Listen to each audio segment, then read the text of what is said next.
আর এই সমাজে প্রতিবাদী মেয়েদেরকে মানে মেয়ে মানুষ মানে চুপ করে থাকবা, তুমি মেয়ে মানে তুমি চুপ করে থাকো, তুমি মেয়ে মানে তুমি কথা বলতে পারবা না, মানে মেয়ে তোমাকে সবকিছু মেনে নিতে হবে। তোমাকে মানুষ বুলিং করবে, তোমাকে মানুষ খারাপ কথা বলবে, তোমার চরিত্র নিয়ে মানুষ কথা বলবে, তোমার ব্যক্তিগত জীবন নিয়ে মানুষ ট্রলিং করবে, বুলিং করবে, কিন্তু তুমি কিছু বলতে পারবা না। কেন বলতে পারবা না?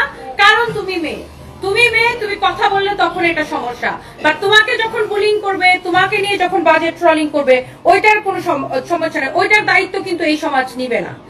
আপনি একটা মেয়েকে যখন বুলিং করতে করতে মৃত্যুর দিকে ঠেলে দেয়, তখন সেই দায়িত্ব কিন্তু সমাজ নেয় না। কিন্তু তুমি মেয়ে, তুমি যখন প্রতিবাদ করবা, তুমি যখন কথা বলবা, তখন তুমি খারাপ।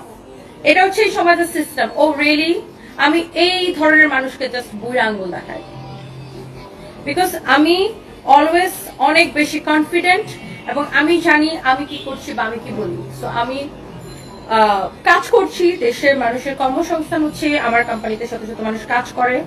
সো আমি দেশের ইকোনমিতে অবদান রাখছি এবং ইন্টারন্যাশনালি দেশকে রিপ্রেজেন্ট করছি। সো এটাই আমার লক্ষ্য এবং আমার লক্ষ্য আরো পৃথিবীতে ছড়িয়ে যাওয়া। সো এটাই বাধা দেখেন অনেক রকম আসবে, সেটা সবার জীবন আসে, জাস্ট এগুলো তুলিতে ফেলায় দেন।